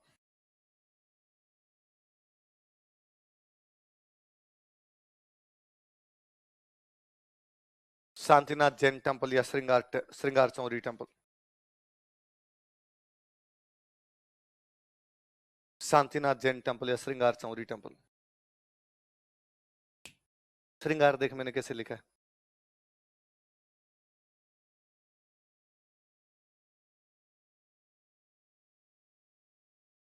देखो, तो मैं पहले तुम्हें हिंदी पढ़ा दूं यार, ठीक है? ये स है, क्या है? ये लगा सकते हैं या ये लगा सकते हैं। ये लगा तो इसका मतलब रे, ये लगा तो इसका मतलब री, ठीक है? तो जब आप ये लगाते हो, श्रवण कुमार, श्रृंगार, क्या बोलते हो? यदि हम दोनों लगाते हैं, इसका मतलब रे भी लगा दिया, री भी, सर री, तब तो क्या बोल रहे हो? श्रृंगार। ऐसे थोड़ी लिखा है, श्रृंगार है कि श्रृंगार है? फिर तो एक ऊपर और लगा ले, सर करता। और मैं तेरे जैसों के लिए बोर्ड पे लिखता हूं कि तुम देख देख के लिखो, और जिसको नहीं लिखना था वो मराई बोर्ड पे नहीं, तो उसको इतना कॉन्फिडेंस होता है कि श्रृंगार मैं लिखता हूं। तो श्रृंगार चौरी मंदिर है, इसी का नाम क्या है? शांत। जैनों में 24 भगवान है, एक भगवान जी का नाम है शांतिनाथ जी। क्या नाम है? शांतिनाथ जी का मंदिर, इसलिए नाम क्या हो गया? शांतिनाथ। जैनों का मंदिर, जैनों का बनाया हुआ मंदिर। चौरी का मतलब होता है मंडप। चौरी का मतलब क्या होता है? लड़कियों की शादी में अपने घरों में जो मंडप बनाते हैं उसको क्या बोलते हैं? जिसके चारों तरफ फेरे होते हैं उसको क्या बोलते हैं? ऐसा माना जाता है कि यहाँ पर बाद में इस मंदिर के पास में कोई चौरी बनी थी, कोई राजकुमारी की शादी हुई होगी, इसलिए इसका नाम क्या हो गया? श्रृंगार। बाकी जैनों का मंदिर है शांतिनाथ मंदिर। ये बनाने वाला जो बंदा था, उस बंदे का नाम था वेलका भंडारी। क्या नाम था? भंडारी जैन है, तो एक वेलका भंडारी नाम का कुंभा के दरबार में एक बंदा है, और उस बंदे ने मंदिर बनवाया। कौन सा मंदिर? शांतिनाथ जैन, जिसका एक नाम और क्या पड़ गया? ये बंदा कुंभा का कोषाध्यक्ष था। कौन था कुंभा का? ट्रेजरी संभाल, ट्रेजरी समझ गए? कोष खजाना संभालता था, कोषाध्यक्ष था, ट्रेजरार था उसका। और उसने इस मंदिर का निर्माण करवाया। कहां पे करवाया? चित्तौड़। कहां पे करवाया? चित्तौड़, लिख लो। चित्तौड़ में वेलका भंडारी ने इसका निर्माण करवाया था। इन चित्तौड़ वेलका भंडारी बिल्ट इट। चित्तौड़ में वेलका भंडारी ने इसका निर्माण करवाया था। इन चित्तौड़ वेलका भंडारी बिल्ट इट। चित्तौड़ में वेलका भंडारी ने इसका निर्माण करवाया था। इन चित्तौड़ वेलका भंडारी बिल्ट इट। आगे लिख लो, वह कुंभा का कोषाध्यक्ष था। कि वो ट्रेजरर ऑफ कुंभा। वह कुंभा का कोषाध्यक्ष था, वो ट्रेजरर ऑफ कुंभा। वह कुंभा का कोषाध्यक्ष था, वो ट्रेजरर ऑफ कुंभा। क्या था कुंभा का? कोषा। चलूं आगे? अभी क्या बताया मैंने? शादी देखिए किसी के होते हुए, देखिए तो लड़का लड़की यूं चक्कर काटते हैं, किसके चारों तरफ चक्कर काटते हैं? मंडप। उसको राजस्थानी भाषा में क्या कहेंगे? हाँ, तो किस लिए चौरी कर? आगे हम पढ़ेंगे एक चौरी कर, कौन सा था? जिसके घर में चौरी बनेगी उसको क्या देना पड़ेगा? चौरी टैक्स। किसके घर में बनेगी चौरी? लड़कियों की शादी में जो मंडप बनता है। और तुम लड़कियों ये सवाल पूछने का कोई अधिकार? नागरिकता छीन लूंगा मैं ऐसे सवाल पूछा। चलो आगे अगला लिखो। अरे नहीं, अरे ऐसा होता तो मैं लिखवाता नहीं भी। ऐसा अब इसमें क्यों लोड लेना? ये क्वेश्चन कभी आ सकता है कि राजकुमारी का फेरे लेते हुए चौरी का सचित्र वर्णन कीजिए, कैसा सवाल आ सकता है? आपने याद रखना इसका नाम शांतिनाथ जैन मंदिर है, या इसको क्या कहते हैं? श्रृंगार। तो मैं इसलिए बार बार ये बताता हूं कि सवाल यह आएगा श्रृंगार चौरी मंदिर किसका है? हिंदू, मुसलमान, जैन, सिख के जैनों का मंदिर है। वहां पर वो श्रृंगार चौरी देके जैनों की बात पूछ लेगा। कि मेरे को याद है 2013 के प्रीलिम्स में सवाल पूछ लिया, बड़ा सिंपल सवाल, इनमें से कौन सा एक जैन मंदिर है ना? सुनना आप, इनमें से कौन सा है कि जैन? उसने ऑप्शन दिए। उसने पहला ऑप्शन दे दिया कुंभ स्वामी। क्या दे दिया? कुंभ। उसने दूसरा दे दिया समिधेश्वर। क्या दे दिया? समिध। उसने तीसरा दे दिया तुलजा भवानी। क्या दे दिया? उसने चौथा दे दिया सतबीस देवरी। क्या दे दिया? और उसने पूछा इनमें से कौन सा एक जैन? कौन सा एक? सुनो, अरे सुनो, प्लीज जल्दी मत छला कीजिए, जल्दी मत उफना कीजिए। धैर्य बेहद जरूरी है, चीजों को समझिए। मैं आज सुबह से दो बैच में बात बता रहा था, मैं यदि कोई मजाक भी करता हूं ना तो आप मानिए आगे काम आएगी। वो मैंने यूं ही नहीं किए। मैं इस मामले में पूरा व्यापारी हूं, एक मिनट इधर का उधर नहीं होने देता। उतना ही बोलता हूं जितना काम का है। वरना मेरे को लगता है मेरे बोले हुए एक एक शब्द के रुपए मिलने चाहिए, पॉकेट में कुछ नहीं बोला जाए। मेरे से कोई क्लास के बाहर कहता ना सर वो कहानी सुना दो, ऐ है बिना पैसे की उगलती नहीं है मेरे से। पैसे दिए होते हैं तभी उगलती है मेरे को कहानियां। इसलिए सुनो आप, एक एक बात का अर्थ है। क्वेश्चन है इनमें से कौन सा एक जैन मंदिर? हमारे मंदिर पढ़े हुए नहीं। ऑप्शन देखिए, पहला ऑप्शन क्या है? मैंने अभी बताया कुंभा विष्णु को अपना स्वामी मानता है, इसका मतलब ये विष्णु मंदिर है, इसका मतलब जैनों का तो लेना देना। दूसरा क्या है? अपने को नहीं पता कुछ भी, आप केवल ये बात जानते हो कि जिनके पीछे स्वर लगा है ये मंदिर किसके हैं? शिव जी के। इसका मतलब जैनों का इससे भी कोई लेना देना। अगला कौन सा है? भवानी का तो जैनों से वैसे भी लेना देना नहीं हो सकता भाई। भवानी पाडे कटवाती है, पाडे बकरे कटवाती है। जैन अहिंसा अहिंसा अहिंसा, उधर हिंसा का कोई भी लेना देना। भाई ऊपर वाले तीन मंदिर तो जैनों के नहीं। चौथा मंदिर क्या है? आपने तो नाम भी पहली बार सुना है, आपको तो यह भी नहीं पता कि मंदिर किसका है, पर उत्तर यही है ना? अब हम आगे पढ़ लेंगे धीरे धीरे यार कि 27 मतलब 27। 27 का मतलब क्या है? देवरा मतलब मंदिर। छोटे छोटे 27 मंदिर बनवाए जैनों ने, इसलिए उन 27 थे एक साथ, इसलिए नाम क्या दे दिए? अलग अलग भगवान के, फलान जी भगवान का, फलान जी भगवान का, फलान जी भगवान का अलग अलग बनवा दिया उन्होंने। आई बात समझ में? तो 27 देवरी किसका मंदिर हो गया? जैन। तो मैं इसीलिए कह रहा हूं कि वो नहीं देगा आपको कि शांतिनाथ जैन मंदिर किसका है, आप ही बता दोगे जैनों का, वो कहेगा श्रृंगार चौरी मंदिर किसका है। अपने ध्यान पे ध्यान देने वाली बात है कि श्रृंगार चौरी मंदिर जैनों का है, और जैनों में कौन से भगवान जी का है? शांतिनाथ जी। किसका है? आप और ध्यान देंगे, सीखेंगे चीजें तो आपको पता चलेगा कि जैनों के ज्यादातर भगवान के पीछे इनके नाथ लग रखा है। आदिनाथ, आगे कोई पढ़ेंगे मल्लीनाथ, आगे पढ़ेंगे हम नेमीनाथ, आगे हम पढ़ेंगे पार्श्वनाथ, आगे हम पढ़ेंगे संभवनाथ, आगे हम पढ़ेंगे सुमतिनाथ, आगे पढ़ेंगे संभवनाथ, खूब सारे नाथ पढ़ेंगे। ये आपने पढ़ रहे हैं अभी शांतिनाथ। समझ में तो आ रही है चीज? सुपार्श्वनाथ है, सुपार्श्वनाथ चरित्र हम अलग अलग चीजें हम पढ़ेंगे। चीजें धीरे धीरे धीरे धीरे आपके दिमाग में घुलेगी। फिर कभी क्वेश्चन आएगा, मैं कहता हूं क्वेश्चन कभी वैसा नहीं आता जैसे नोट्स में लिखा हुआ है, वो लैंग्वेज चेंज करता है। कि वैसा का वैसा क्वेश्चन जैसा नोट्स में लिखा वैसा तभी पूछा जाएगा जब पेपर मैं बनाऊं। कि फिर मेरी मेंटेलिटी नोट्स लिखवाने की और मेरे क्वेश्चन की मेंटेलिटी सेम होगी। यहां पे तो मैं बताऊं टेस्ट सीरीज में जो आपसे क्वेश्चन पूछेगा ना उसकी लैंग्वेज भी ये नहीं होगी, क्योंकि टेस्ट सीरीज वाला बंदा अलग बैठा है। मैं चीजों को अलग प्रकार से सोचता हूं, वो चीजों को अलग प्रकार से सोचता है, एग्जामिनर और अलग प्रकार से सोचता है। ये वहां पे अपना क्विक डिसीजन होता है कि यार ये बात जो हमने पढ़ी है वो ही पूछ रहा है कि दूसरी है। इसलिए हर चीज पे ध्यान दिया करें, सुना कीजिए चीजें। कौन किसकी राजकुमारी, कौन सी राजकुमारी की चौरी मंडी, ये सवाल आज पूछा जाए न कल पूछा जाए, ज्यादा काम की बात है। श्रृंगार चौरी मंदिर एक जैनों का मंदिर है, एक जैन वेल का भंडारी है, तो कुंभा का क्या है?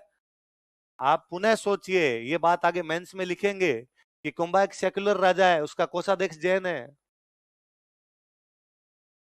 कुंभा एक सेक्युलर बंदा है भाई, धर्मों में बीच में किसी भी प्रकार का भेदभाव करता, वो अपने किसी विजय स्तंभ में अरबी भाषा में 9 बार अल्लाह लिखवा देता है, और उसका एक कोषाध्यक्ष का मतलब पैसे टक के लेके बैठा है। वो तो विश्वास वाला आदमी होना चाहिए। वैसा भी कर सकता है कि दूसरे धर्मों पे मेरे को विश्वास नहीं है, मैं केवल मेरे धर्म के लोगों को ही कोषाध्यक्ष बनाऊंगा और किसी को बनाऊंगा, वो बना रहा है। मतलब वेलका भंडारी मेरा कोषाध्यक्ष है, वेलका भंडारी को इतनी छूट भी दे रहा है कि तू मेरे किले के अंदर तेरा मंदिर बना ले।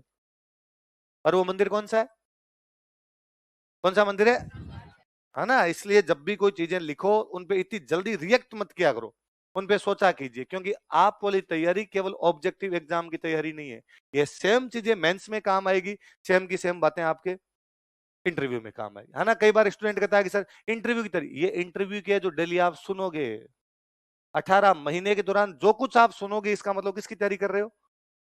ये एक प्रोसेस है, कब आपके विचार बदल जाएंगे, कब चीजें आपके नई नई जुड़ जाएगी, आपको खुद को ही नहीं पता चलता। धीरे धीरे हम चीजें सीख जाते हैं। आई समझ में बात। चलो अगला लिखो, लिखो रणकपुर जैन मंदिर।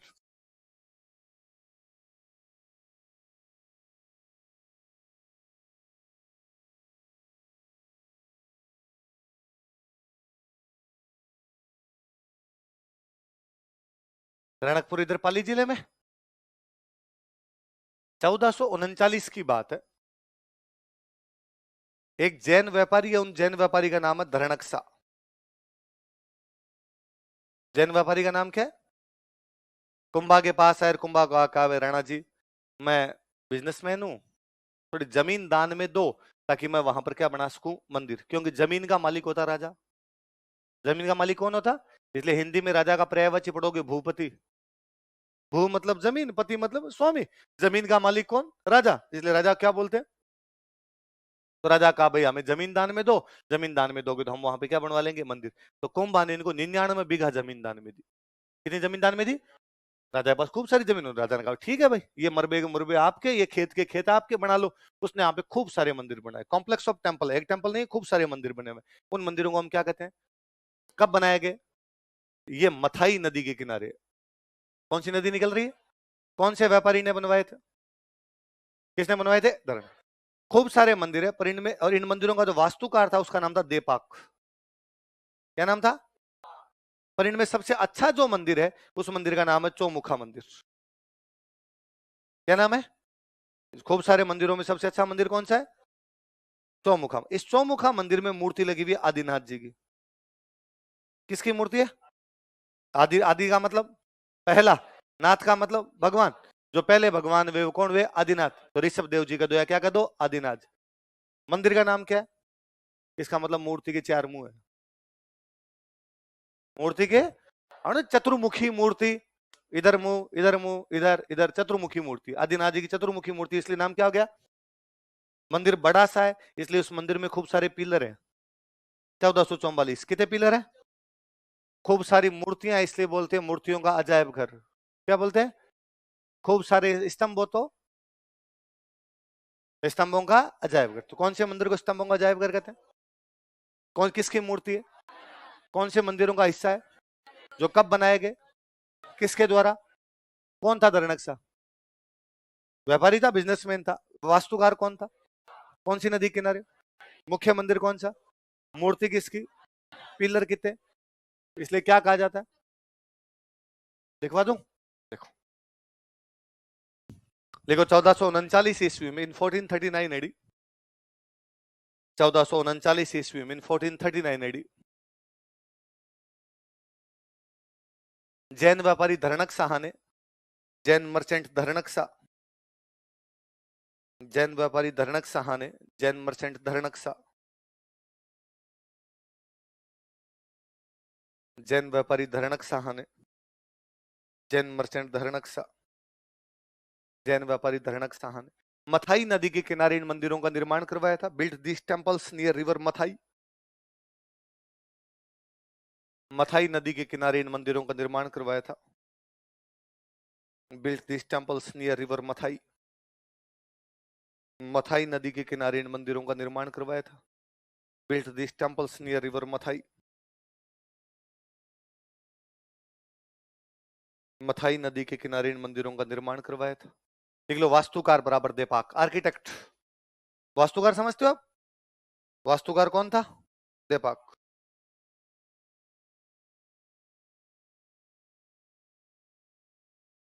वास्तुकार कौन है? देपाक। नीचे लाइन चेंज करके लिखो। इनमें चौमुखा मंदिर सबसे प्रमुख है। Chaumukha temple is most prominent in them. इसमें चौमुखा मंदिर सबसे प्रमुख है। Chaumukha temple is most prominent in them.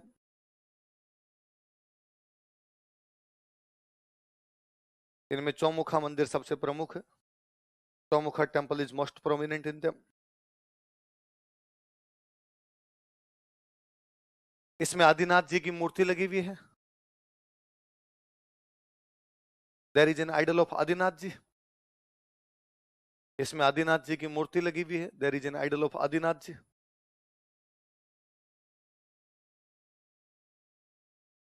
There is an idol of Adinath ji. इसमें 1444 स्तंभ है। It has 1444 pillars. इसमें 1444 स्तंभ है। It has 1444 pillars. इसमें 1444 स्तंभ है। It has 1444 pillars. अतः इसे स्तंभों का अजायब घर कहा जाता है। So it is called as museum of pillars. अतः इसे स्तंभों का अजायब घर कहा जाता है। So it is called as 1444 pillars.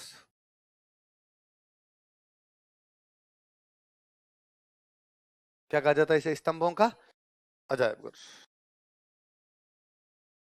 अब सुनना, देखो काम की बात। कोई मंदिर, महल, माल या दरगाह, मस्जिद, मजार कुछ ही बनेगी, उनके बाहर क्या लगेंगे? अभिलेख। ऐसे अभिलेख जिनमें राजाओं की प्रशंसा होती है उनको क्या बोलते हैं? इसके बाहर लगी हुई है रणकपुर प्रशस्ति।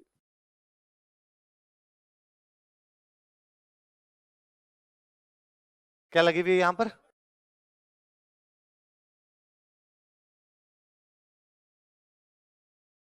बाकी तो चूंकि कुंभा के टाइम में तो कुंभा की बातें पता चल रही है। दो अलग बातें बताता हूं मैं। एक तो इसमें ये लिखा हुआ है कि बापा नाम का आदमी अलग था और कालभोज नाम का आदमी अलग था। नॉर्मली हम मानते हैं कालभोज को क्या कहा गया? बापा रावल। बाकी सब अभिलेखों में ये है, पर इसमें बापा अलग बताया और कालभोज अलग। शायद गलती से लिख दिया गया होगा, पर फिर भी कोई क्वेश्चन अपने से पूछेगा कौन सी प्रशस्ति में बापा तथा कालभोज अलग अलग बता दिए गए हैं? कौन सी में? रणक। और सुनना, इसमें सिक्कों के लिए, सिक्का मतलब मैं बोल सकता हूँ मुद्रा, नोट, पैसे है ना, पहले सिक्के चलते, नोट तो होते नहीं थे। मुद्रा, मुद्रा के लिए एक शब्द इस्तेमाल किया हुआ है।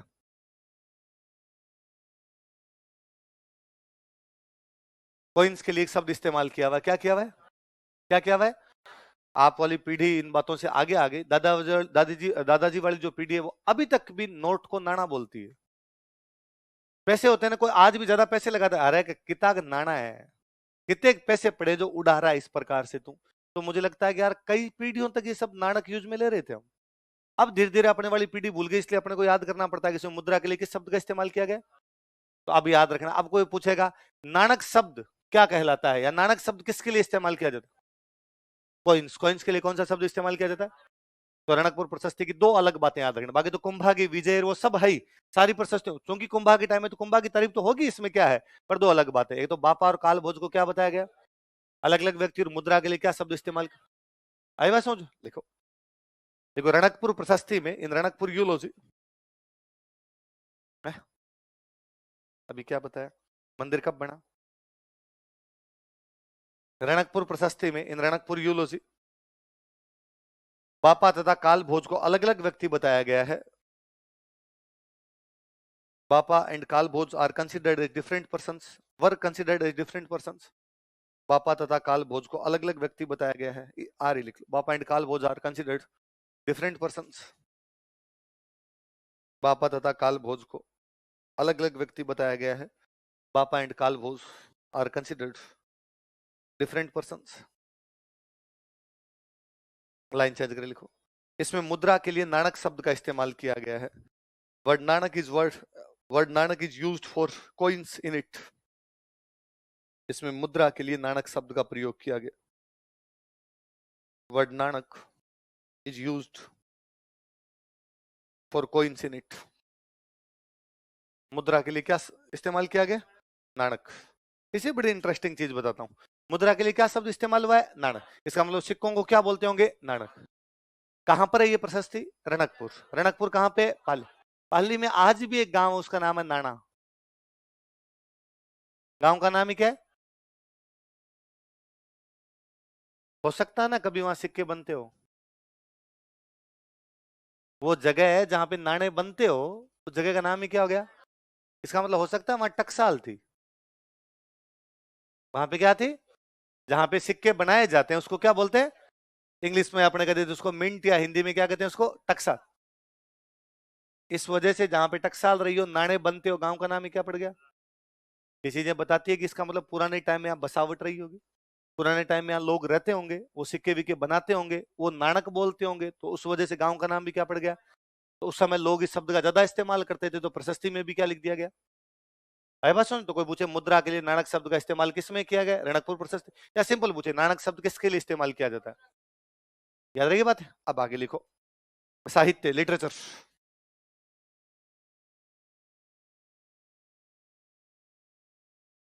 पहले तो हम आर्किटेक्चर पढ़ रहे थे, अब लिख लो लिटरेचर।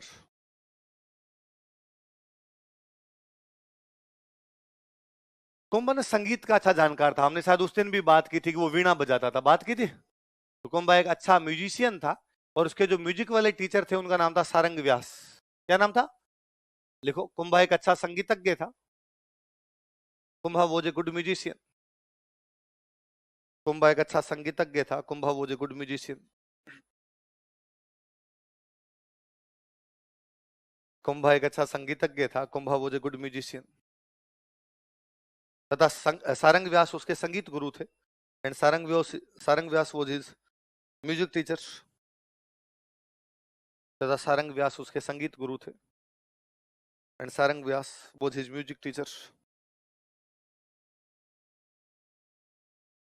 तथा सारंग व्यास उसके संगीत गुरु थे। And Sarang Vyas was his music teacher. Line change कर लिख लो, वह वीणा बजाया करता था। ही यूज्ड टू प्ले वीणा। वह वीणा बजाया करता था। ही यूज्ड टू प्ले वीणा। वह कौन? कुंभ। ही यूज्ड टू प्ले वीणा। वह वीणा बजाया करता था। ये बात इसलिए लिखवा दी कि आगे याद रहेगी। कुंभा की जो किताबें वो ज्यादातर किससे संबंधित है? संगीत, म्यूजिक से संबंधित। अब मैं किताबों के नाम लिख रहा हूं, आप उतार लीजिए।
क्या नाम बताओ देखे? सुधा प्रबंध, कामराज रतिसार, हरि वार्तिक, संगीत सुधा, संगीत मीमांसा, संगीत क्रम दीपिका, नाम से पता चलता है संगीत की किताबें लिखी कौन कौन सी, दोबारा बोलो देखिए। सुधा प्रबंध, कामराज रतिसार, हरि वार्तिक,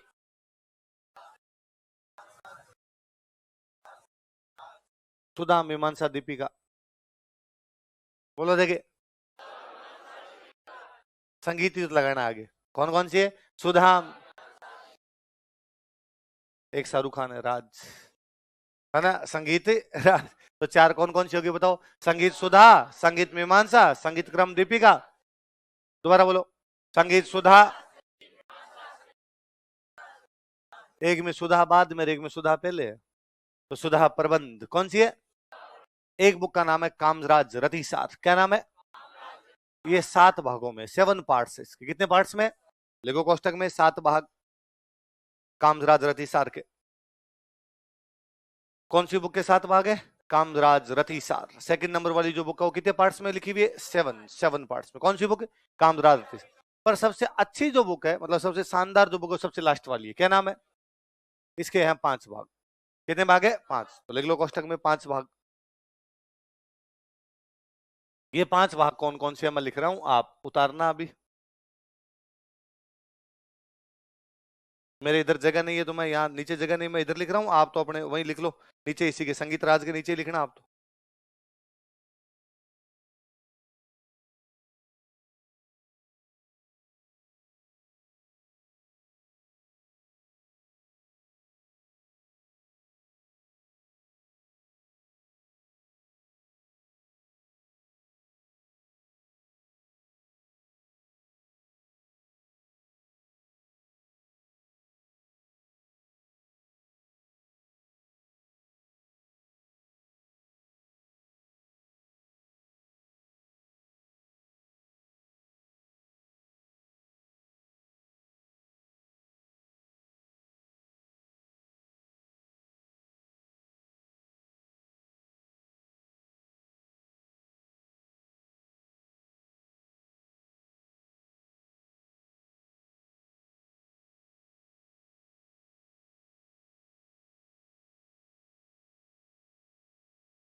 पांचों के नाम उतारो देख, क्या क्या नाम बताओ देखे।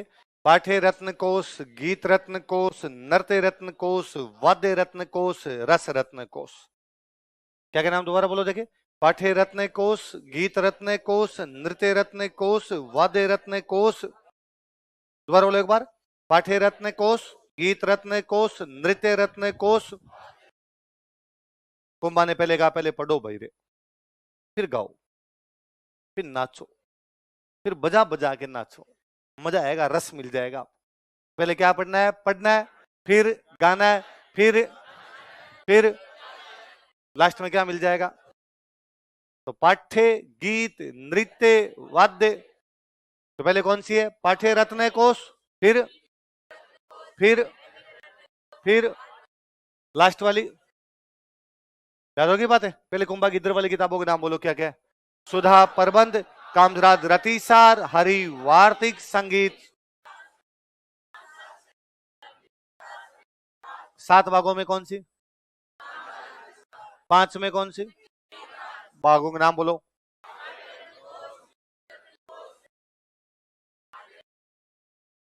ये तो कुंभा ने खुद ने लिखी। फिर कुंभा ने कहा अपने से पहले भी कोई म्यूजिक की किताब लिख के गया था कि नहीं लिख के गया था? लोगों का लिखी है साहब, आपसे पहले पहले भी कई महारथी हुए हैं जो संगीत की किताबें लिख के गए। कुंभा ने कहा मेरे पास लाओ। आप क्या करो? कुंभा ने कहा पढ़ूंगा। तो कुंभा ने ऐसी कई किताबें पढ़ी। कुंभा ने किताबें पढ़ने के बाद कहा तो यार बड़ी बड़ी किताबें, और चूंकि मैं तो इंटेलिजेंट हूं इसलिए मैं तो पढ़ गया, और तुम तो भुंगल हो रहे सारे सर, तुम इन किताबों को कैसे पढ़ोगे? तो कुंभा ने इन किताबों के छोटे रूप लिखे। क्या लिखे? क्या लिखे? सुनना, पुनः सुनना, आगे काम आएगी। किसी कठिन किताब का सरल रूप, किसी बड़ी किताब का छोटा रूप। 2 बातें। कोई टफ किताब है उसको इजी कर दिया जाए, कॉम्प्लिकेटेड है उसको क्या कर दिया जाए? इजी। कोई बड़ी या लार्ज बुक लिखी हुई है, बहुत बड़ी किताब लिखी, उसको क्या कर दिया जाए? शॉर्ट कर दिया जाए। 2 चीजें हो सकती है। किसी टफ बुक का, कॉम्प्लिकेट बुक को इजी किया जाए उसको बोलते हैं भाष्य। क्या बोलते हैं? किसी बड़ी किताब को छोटा कर दिया जाए उसको बोलते हैं टीका। क्या बोलते हैं? कठिन सरल कर दी जाए तो क्या हो जाए? एक प्रकार से बड़ी छोटा कर दिया जाए तो आपके नोट्स टीका है। बुक बड़ी होती है, हमने उसको क्या कर लिया? या भाष्य? बुक कठिन होती है, हमने इनको क्या कर लिया, इजी लैंग्वेज, अपनी लैंग्वेज में लिख लिया, याद करने में आसानी रहती है। बुक को याद करना इतना आसान नहीं होता जितना आसान किसको याद करना होता है। एक होता है भाष्य, एक क्या होती है, टीका। कुंभा ने संगीत की बड़ी बड़ी किताबों के छोटे रूप लिखे, तो कुंभा क्या लिख रहा है, क्या लिख रहा है, टीका। अंग्रेजी वाला शब्द और अच्छा है, कमेंट। क्या शब्द है वो, कमेंट से हमने बनाया कमेंट्री। क्या बनाया, तो उन टीका को क्या बोलते हैं, कमेंट्री। जैसे अब भी अपने कहते हैं यार उसने मेरे पे कमेंट कर दिया, तो कमेंट छोटा होता है बड़ा होता है।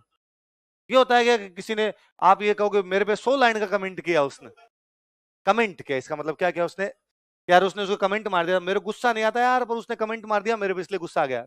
एक लाइन बोली, छोटी सी बोली, पर वो मेरे को चिढ़ाने वाली, चुभने वाली बात, यही तो हुआ। तो कुंभा ने कमेंट्री लिखी। क्या लिखी कुंभा ने, लिखो कुंभा की टीकाएं, कमेंट्रीज ऑफ कुंभा।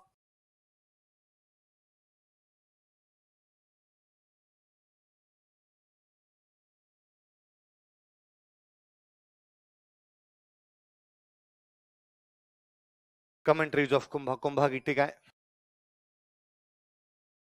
मैं 3 नाम लिख रहा हूं, ऐसे कैसे उतार लीजिए, फिर अपने समझ लेंगे।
अब पढ़ेंगे, देखो कौन कौन सी किताबों में टीकाएं लिखी।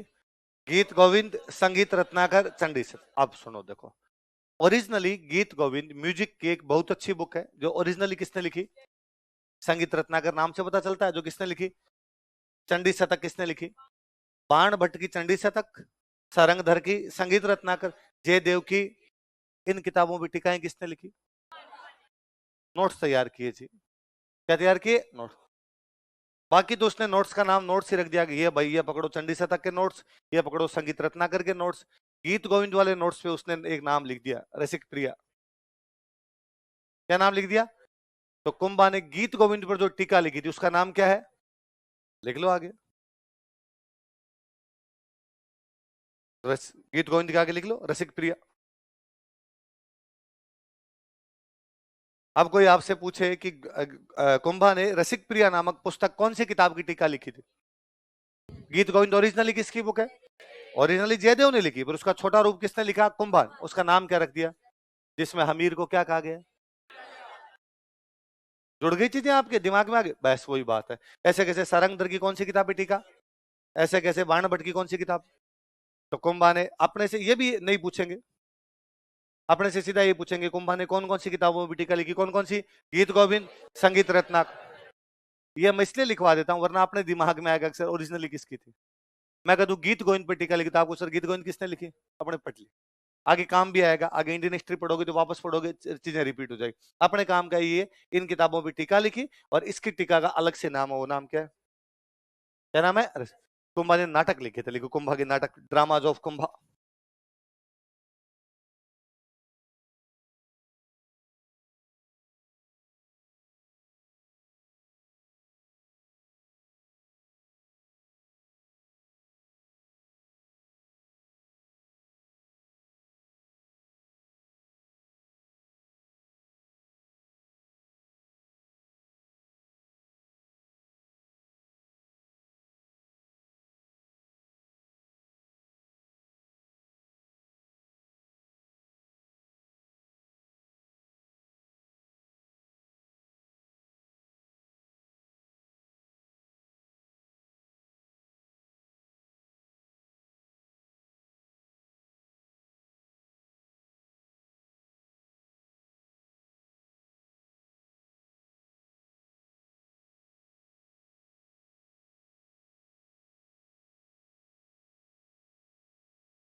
4 नाटक है, नाम बोलो दे, क्या क्या नाम है? अतुल्य चातुरी, मुरारी संगति, नंदिनी वृत्ति, रस नंदिनी। नाम बोलो दोबारा, क्या क्या? अतुल्य चातुरी, मुरारी संगति, नंदिनी वृत्ति, रस नंदिनी। किसके नाटक है? इनकी भाषाएं बड़ी अजब। पहले पहला नाटक कौन सा बताओ देखिए? अतुल्य चातुरी कौन सा है? संस्कृत में लिखा हुआ, लिख लो संस्कृत। संस्कृत। अतुल्य चातुरी की भाषा क्या है? आप कहोगे सर इसमें कौन सी बड़ी बात है, उसमें विद्वान लोगों को कौन सी भाषा आती थी? देखो नाम ये संस्कृत, इसलिए आज भी कोई सभ्य आदमी होता है उसको कहते हैं वो सुसंस्कृत है। वो क्या है? संस्कृत का मतलब होता है परिमार्जित, जिसमें कोई भी कमी। संस्कृत वो लैंग्वेज है जिसके अंदर कोई भी कमी कई पीढ़ियों के बाद में, कई शताब्दियों के बाद में, कई खोज के बाद में एक हम ऐसी भाषा लेके आए जो साइंटिफिकली रूप से पूरी तरीके से प्रूव थी। वो भाषा कौन सी भी? हमारी संस्कृत, जिसमें किसी प्रकार की कोई कमी, सम में एकदम बराबर कर दी, एकदम सही कर लिया हमने, इसलिए उस भाषा का नाम क्या हो गया? तब विद्वान लोगों को संस्कृत आया करती थी, तो हमने कहा संस्कृत में उसने कौन सा लिखा? अतुल्य चातुरी। कौन सा लिखा? अगली कौन सी है? कन्नड़ में। कौन सी भाषा में? कन्नड़। लिखो कन्नड़।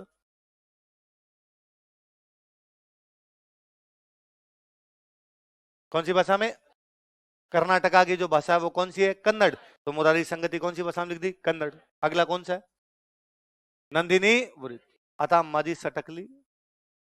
मराठी। कौन सी भाषा है? लिखो मराठी।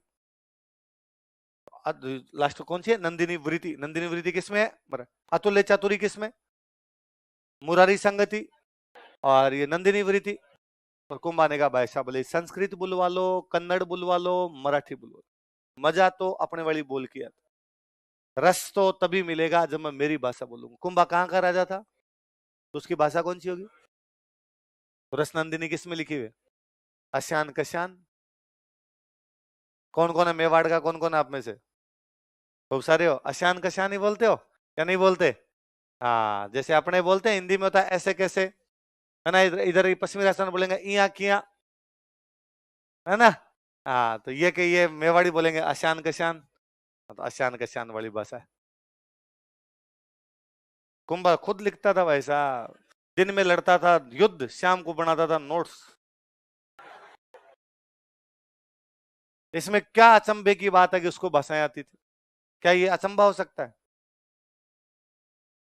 आम आदमी नहीं है, वो राजा है, वो मेवाड़ का राजा है। भाई आज मैं अभी क्लास में दो बोल रहा हूं, हिंदी, इंग्लिश। मैं राजस्थानी बहुत अच्छी जानता हूं, मैं पंजाबी बहुत अच्छी जानता हूं, लिखनी बोलनी पढ़नी समझनी सब कुछ आती है। अब कई सालों की प्रैक्टिस छूट गई, बाकी बचपन में मुझे थोड़ी थोड़ी उर्दू आया करती थी। कि गांव में हमारे एक मदरसा था, पापा कई बार उधर भेज दिया करते, पापा की पोस्टिंग मुसलमानों गांव थी, मदर तो अलिफ बे ते पे से कई दिन सीख के आए थे उसमें। तो क्या बड़ी बात होती इसमें, यदि मैं उसमें ढंग से सीख जाता। तो भाषाएं सीखनी कोई बड़ी बात नहीं। दुनिया में आप सबको अपने को दो दो तीन तीन भाषाएं आती है, उनमें प्रैक्टिस नहीं है ना भाई? हिंदी अंग्रेजी तो बोल ही रहे हैं, टूटी फूटी बोलो कुछ तो बोल ही रहे हैं, और एक अपनी जो मदर टंग है वो बोल ही रहे हैं। आप इनमें लिखना शुरू कर दो, थोड़ी देर दिन में पारंगत हो जाओगे। है? पंजाब, पंजाब की भाषा है। ऐसे कोई कन्नड़ विद्वान रहा होगा, उसने सीखी होगी उससे। आगे नरेंद्र सर आएंगे आपको पढ़ाने के लिए, है ना? एंशियंट जर्मन आती है उनको, जर्मन आती है, शानदार वाली जर्मन बोलते हो। तो उनका वो जर्मन लैंग्वेज का कोर्स किया हुआ, लैंग्वेज के कोर्स होते हैं, राजस्थान यूनिवर्सिटी करवाती है। क्या सीखनी है आप तो बताओ कि सर ये लैंग्वेज सीखनी है, उसका करवाती है। फ्रेंच सीखनी हो, जर्मन सीखनी हो, इटालियन सीखनी हो, स्पेनिश सीखनी हो, सीखने वाले चाहिए। अपने को लगता है सर एक ही नहीं हो रही, पुनर्निर्माण। मरने दो सर अपने तो, ये जिंदगी कटकुटा जाएगी सर। अगले कोई मिनक जुड़ी मिलेगी तो देखेंगे क्या करना है क्या नहीं करना। तो 4 नाटक बताओ कौन कौन से? अतुल्य चातुरी, है ना? ये लिखवाने का उद्देश्य यही था, हम यही बताना चाहते हैं कि देखो कुंभा एक ऐसा व्यक्ति है, इसको अलग अलग भाषाएं आती है ना? मल्टी लैंग्विस्ट है वो। उसको संस्कृत आती है, उसको मेवाड़ी आती है, उसको कन्नड़ आती है, और उसको क्या आती है? खुद विद्वान आदमी है तो दरबार में खूब सारे विद्वान भी रहेंगे, लिखो दरबारी विद्वान, कोर्ट स्कॉलर्स। उसके दरबार में स्कॉलर कौन कौन थे?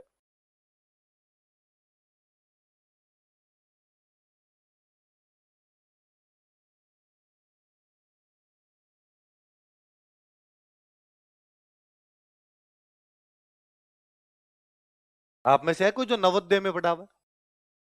नवोदय पास आउट कितने हैं? आप नवोदय से हो? 9th कहां से की? कहां से? उड़ीसा? और उड़िया आती है थोड़ी बहुत? ये जितने नवोदय क्यों, इनको एक थर्ड लैंग्वेज कोई ना कोई दूसरी आती है। इनको किसी को मराठी आती है, किसी को कन्नड़ आती है, किसी को उड़िया आती है। नवोदय वाले 9th क्लास के अंदर पढ़ने के लिए 1 साल बाहर किसी जिले के राज्य में भेज देते हैं, वहां की लैंग्वेज आती है। बुलवा के देखें इसे, उड़िया बोल के दिखा दो बता। दो भाई माइक दो इनको, उड़िया बोल के दिखा है। अरे क्या बोल गया भाई? माइक दो, माइक दो। देखो गलत गालियां नहीं निकाल दोगे भाई, हमें पता ही नहीं चले। हाँ आपणं को नामकरण। हाँ करवाएंगे। हाँ आपणं को नामकरण। आपका नाम क्या है? ये तो हम समझ गए। ऐसा बोलो जो हमारे समझ नहीं आया, गड़ गड़ गड़ गड़ गड़। तो अच्छा सा बोलो। घुंघरू ले आए हम नाचे। क्या था, तू गए फीस दिया सर, ये तो गाए और तू नाच। ऐसे नहीं हो सकता। और कोई एक शब्द और बोल के, एक शब्द क्या मतलब, एक लाइन बोल के बता दो हमें कोई। भूल गए तुम इतने सालों में? और कौन था, और किसको कौन सी आती है? आपको कौन सी आती है? मलयालम? अरे अब तू कुछ ही बोलता, हमें तो आती है नहीं। ओन रंड मून नाले अंचा। हाँ सही सही, एक बार पहले सुनो सही फिर हंसना। हाँ ओन रंड मून नाले अंच। ये क्या गाना गा रहा है कि तू? अरे माइक रख तो पास में। गिनती है 1 2 4 1 2 3 4 ऐसे। 1 2 3 4 गिनती बोली, 1 2 3 4 बोल बोल एक बार बोल। ओन रंड मून नाले। पूरा पूरा बोला के। अरे पहले सुनो। ओन रंड मून नाले अंच आर यट ओन पते पते। फतेह फतेह। पते पते। लास्ट में 2 फतेह फतेह। पते ओन पते। फतेह और पतेह। पते ओन पते।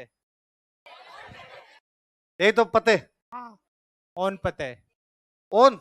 हाँ ओन ओन पते। ओ ओन पते। ऐसा? सर वो ऐसे मलयालम में अलग आती है लिखना ऐसे नहीं हिंदी में जैसे लिखेंगे। हाँ शायद ओन पते। चलो आज से मैं बोलूं पते ओन पते। नहीं सर, नहीं और 1439 आते मैं कह दूंगा 143 पते। सर पते नहीं है, पता है। हाँ पत। पत। हाँ चलो पत, पते नहीं भाई, पत ध्यान रखना रे, पत बोलूंगा मैं। हाँ हाँ आप भी मलयालम बोलेंगे? थोड़ा सा और सुना दो। ओन रंड मुन्न नाला अंजर आरे एट पत ओन पत। और जैसे कि नमस्कार नमस्ते बोलते हैं, उसको बोलते हैं नमस्कारम। नमस्कार, वो ठीक है। हाँ पास में रखो माइक थोड़ा एक तो। और जैसे किसी का अपना नाम बोलते हैं तो किसी से पूछते हैं कि आपका नाम क्या है, नन्हे पैर है। नल्ला पैर है, नल्ला पैर है। और जैसे मुझे बताना हो मेरा नाम राजवीर है तो? सर इंदे पेरे बोलते हैं, नन्हे पेरे नहीं, इंदे पेरे।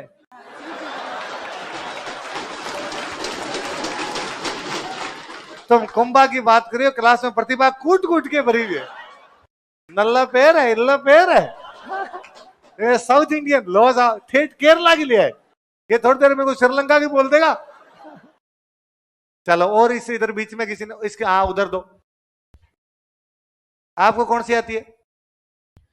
सर फॉरेन लैंग्वेज है, मैंने 1.5 साल अरे विदेशी भाषा है, 1.5 साल कोर्स के, हिंदी से अच्छा लिख सकता हूँ, बोल सकता हूँ। कौन सी भाषा? जोंगखा लैंग्वेज है। जोंग भूटान में किले को बोलते हैं और उनके राजा महाराजाओं के मुंह से जो भाषा निकलती है वो जोंगखा कहलाती है जी। नालू छे राजवीर सरलू नाई हिंगी तिंगले नवे से में क्यों जांग बोला। क्या राजवीर सर को हिंदी इंग्लिश कुछ नहीं आती ऐसा का? मेरे गुरु को सादर प्रणाम। ओ प्रणाम प्रणाम। एक्चुअली मैं डिफेंस तो ये आपने क्यों सीखी? मैं 1.5-2 साल भूटान पोस्टिंग काट के आया यूएन मिशन से। अच्छा। तो उनके साथ रहा, सीखा। आप आर्मी में? हाँ मैं रिटायरमेंट आया हूँ अभी। अच्छा।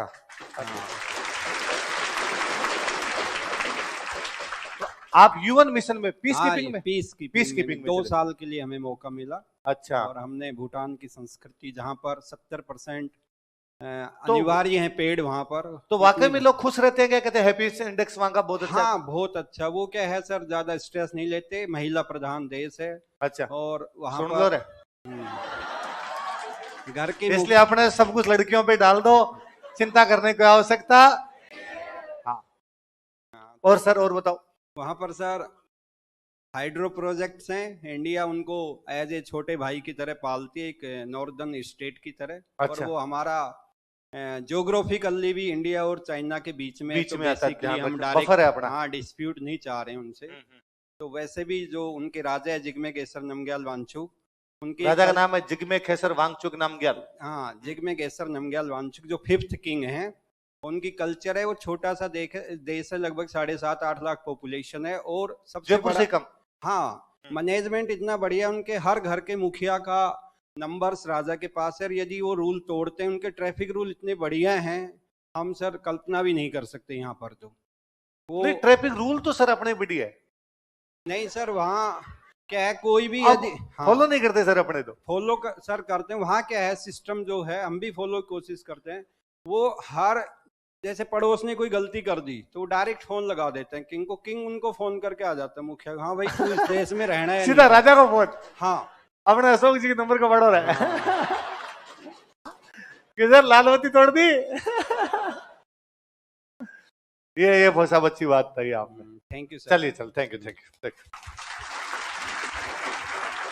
अब मान गए आप, कुंभा भी जानता होगा। देख लो आपका F9 बैच कितना टैलेंटेड है। मलयालम है, सर ने तो नई लैंग्वेज बता दी कोई। दरबारी विद्वान लिखो, पहला विद्वान लिखो, लिखो कनय व्यास।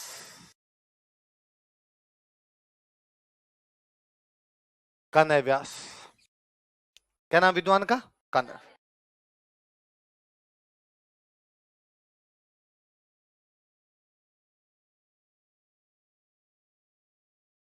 और कनय व्यास ने बुक लिखी एकलिंग महात्म्य। मेवाड़ वाले एकलिंग जी को तो मानते ही थे, तो बुक कौन सी लिख दी बताओ? देखे, एकलिंग।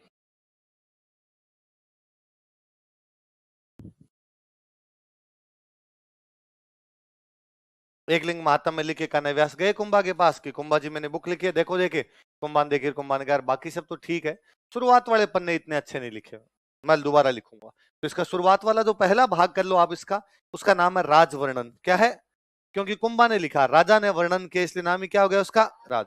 लिख लो, इसका पहला भाग राजवर्णन कहलाता है। Its first part is called is Rajvarnan.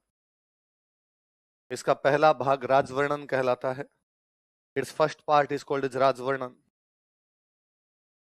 इसका पहला भाग राजवर्णन कहलाता है। Its first part is called is Rajvarnan, जो कि कुंभा द्वारा लिखा गया था, which was written by Kumbha. जो कि कुंभा द्वारा लिखा गया था, which was written by Kumbha. जो कि कुंभा द्वारा लिखा गया था, which was written by Kumbha. दूसरे विद्वान लिखो भाई। मेहा जी। हाँ हाँ, कुंभलगढ़। हाँ नहीं, महेश भट्ट ने पढ़ा था हमने। तू कहां पढ़ लेता है ऐसी चीजें?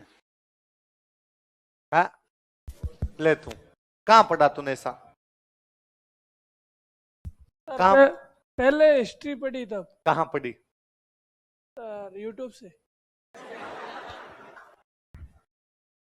नहीं पढ़ी है ना? ये लाल बटन है, दोबारा दबाना।